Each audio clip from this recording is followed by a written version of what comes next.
ગયા છે 7 અને આપણે બનાવવા માંડ્યા છે રસોઈ નાસ્તા માટે. આજે લસણવાળી ચટણી અને રોટલો બનાવવાનો છે નાસ્તામાં. સુરત દાદાજી વિગાડે છે, ઉગતા આવે છે એટલે આજે આપણે વહેલું વાગી દીધું. તો આજે આપણે હાલો બનાવી લઈએ લસણવાળી ચટણી અને રોટલા.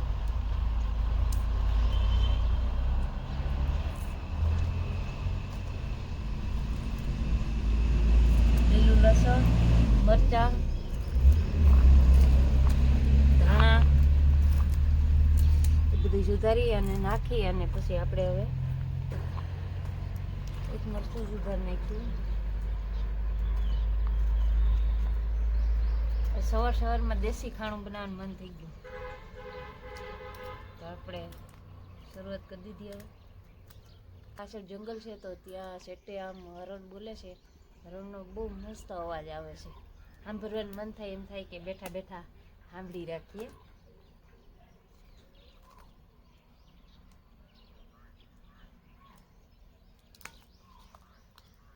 ક્યારનું બોલે છે હરણ.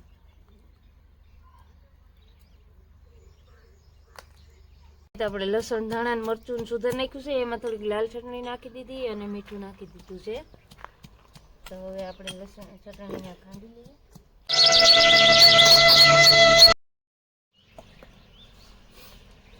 આપણે રોટલાની શરૂઆત કરી દીધી છે ભાઈ. એક બની ગયો અને બીજો બનવાનું શરૂ છે. ને આપણે 2 જ રોટલા બનાવવાના છે કેમ કે 2 જણા છે. નાસ્તામાં 2 રોટલા તો વધી પડે સવારમાં. હાલો રોટલો બનાવી લઈએ. નાસ્તાનું કામ આપણું પૂરું થઈ જાય.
હાલો ભાઈ, તો હવે આપણે નાસ્તો કરવા બેસી ગયા છે અને નાસ્તો કરી લઈએ.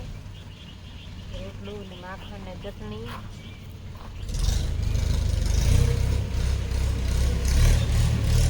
હાલો તો નાસ્તો કરવા જેને આવવું હોય આવી જાવ, નાસ્તો કરી લઈએ. આપણે બહુ મસ્ત બને.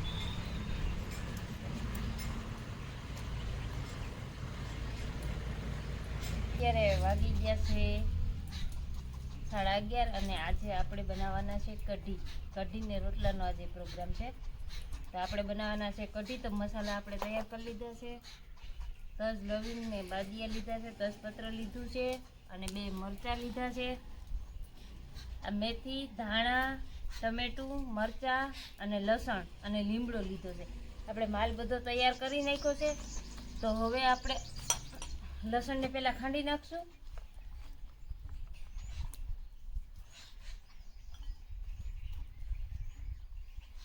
અને તેલ આપણું ત્યાં સુધીમાં ખાવા આપણે મૂકી દઈએ. લસણ આપણે ખંડાઈ જાય કે તેલ આપણું થઈ જાય.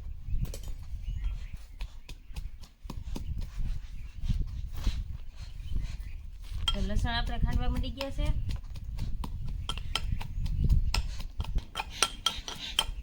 લસણ આપણું ખંડાઈને થઈ ગયું છે તૈયાર. અને હવે આપણે લોટ ધોઈ નાખીશું ચણાનો. છાશ લઈ લીધી છે, છાશમાં આપણે લોટ નાખી અને લોટ ધોઈ નાખીશું. તમારે જેવી ઘાટી કરવી હોય એ પ્રમાણે લેવાનો લોટ. એમાં આપણે હળદર નાખી દઈએ એટલે એ ભેરી મિક્સ થઈ જાય. અને મીઠું, બસ કઢીમાં આપણે બે જ વસ્તુ રાખવાની છે લોટમાં. અને ચણાના લોટની ગાંઠું નહીં પડવા દેવાની, વ્યવસ્થિત એકદમ ધોઈ નાખવાનું. પક્ષીઓ તો કેવા મસ્ત લાલેડા બોલે છે પાછળ.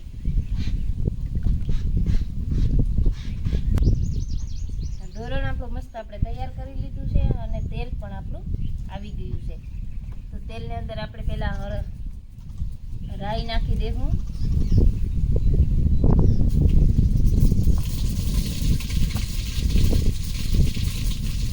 અને આ જીરું અને આપણે હિંગ રાખી દેવું.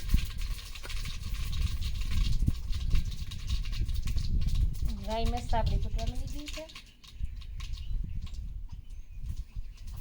અને આપણે હવે આ તજ લવિંગને જે રાખેલા છે એ બધું પણ એમાં નાખી દેવું એટલે મસ્ત ફૂટી જાય. અને પછી આપણે જે લસણ ખાંડી રાખેલું છે, લસણ નાખી દેવું. મરચાં, ધાણા, ટમેટા અને લીમડો નાખી દેવું. અને હવે મસ્ત હલાવી લેવું.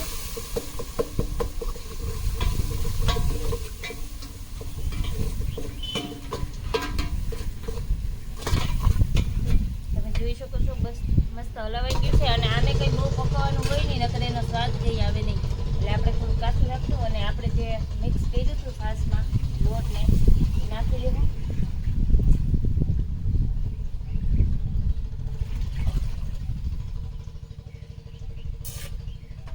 કઢી આપણી વઘારાઈ ગઈ છે. થોડુંક સળવા દેવું, પછી આપણે મેથી નાખશું અને ઉતારવા ટાણે આપણે એમાં ધાણા નાખવાના છે. ત્યાં સુધી એકદમ એને પાકવા દેવાની છે જેમ બને. તો કઢી આપણી કમ્પ્લીટ વઘારાઈ ગઈ છે, તમે જોઈ શકો છો નજીકથી. અને હવે આપણે એમને ખદખદવા દેવાની છે વ્યવસ્થિત. ઉતરવા માંડી ગઈ છે અને હવે આપણે એમાં નાખી દઈએ ખાંડ. કેમ કે ખાંડ નાખીએ તો મસ્ત એનો સ્વાદ આવી જાય. તો આપણે ખાંડ નાખી દીધી કઢીમાં. અને હવે લીલી મેથી નાખી દેવી. જો કે વઘારમાં હૂકી મેથી નખાય, પણ આપણે લીલી નાખવા નતા એટલે આપણે કંઈ હૂકી નથી નહીં. આપણે લીલી મેથી નાખી દઈએ અને હવે એને વ્યવસ્થિત પાકવા દઈએ મસ્ત.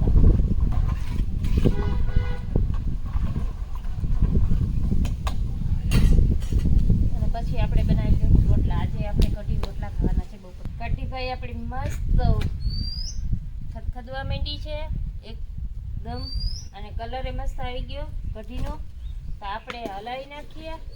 અને અહીંયા આપણે મૂકવાનું છે તાવડી. આજે થોડી ઉતાવળ છે અને બહાર જેવું થવા આવ્યું. તો હજી કઢીને વઘારવી મહત્વનું નથી, પણ કઢીને જે પકવવી ને એ બહુ મહત્વનું છે. એટલે કઢી જેમ બને ને એમ પાકે ને તો એનો સ્વાદ કંઈક અલગ જ હોય. તો એના માટે થઈને આપણે એક જુગાડ કર્યો. બાજુમાં આપણે માણી ગોહર ગાવી લીધો અને અહીંયા આપણે તાવડી મેળ દઈએ. એટલે અહીંયા રોટલા ચાલુ હોય છે એટલે આપણે ઘડી ઘડી એમને હલાવવા પુગાહે નહીં. તો આપણે એમાં ચમચી છે ને તળીએ નાખી દઈએ એટલે કઢી છે ને એની રીતે ઉકળ્યા કરે અને ઉફાણે આવે નહીં, એમાં ને એમાં પાક્યા કરે. તો આપણે અહીંયા રોટલા બનાવી લઈએ. સ્ટીલની ચમચી છે, પ્લાસ્ટિકનું નાખવું નહીં ભાઈ. સ્ટીલની ચમચી છે એને નાખી દઈએ ને એટલે એમાં ને એમાં ઉકળા કરે. અને આપણે હવે બાજુ બદલાઈ નાખીએ એટલે કઢી પાક્યા કરે ને અહીં રોટલા થઈ ગયા. તો કઢી મસ્ત ઉકળવા માંડી છે, તમે જોઈ શકો છો. અને ચમચી પડી ગઈ ને એટલે હવે આમણી ખદખદા કરશે, ઉફાણે આવવાની નથી, તળીએ ને તળીએ રહે. આપણે રોટલા બનાવી લઈએ. આપણે ઉતારી લીધી છે અને અહીંયા માણી ગઈ આપણે એમને મૂકી દઈએ. તાપે અહીં મસ્ત થઈ ગયું એટલે હવે કઢી પાક્યા એમની રીતે. અને અહીંયા આપણે રાખી દઈએ તાવડી એટલે આપણે રોટલા એ જલ્દી બની જાય. તો ભાઈ આપણે હવે રોટલા બનાવવાનું કરી દીધું છે ચાલુ. રોટલા તો 2-3 જ બનાવવાના હોય. લોકો થાક્યા પાક્યા આવે એટલે ટાઈમસર થઈ જવું ઇમ્પોર્ટન્ટ છે. એટલે આજે આપણે 2 ચૂલા હકાવવાનો આવ્યો. તો ભાઈ કઢી બનીને આપણી થઈ ગઈ છે તૈયાર. હવે એમને ઉતાર લઈએ, નકર વધારે બહુ જ ઘાટી થઈ જાય. અને આપણે એમાં નાખી દઈએ હવે ધાણા.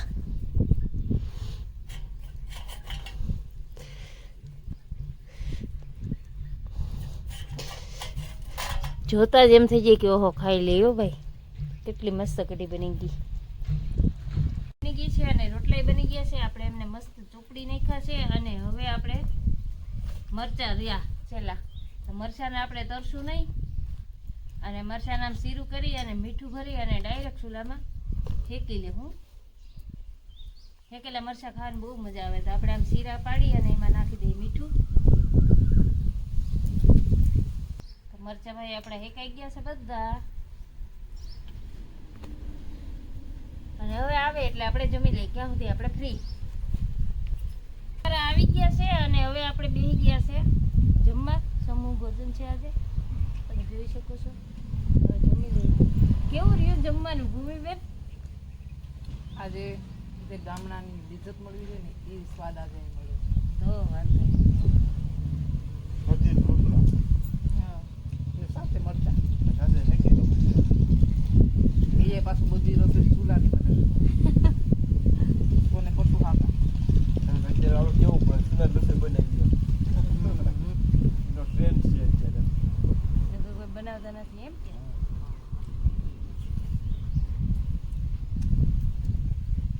ચાલો હવે આપણે બ્લોગને આયોજન કરશું. તો મળીએ નવા બ્લોગમાં.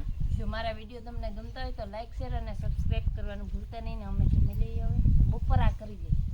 તો બાય બાય.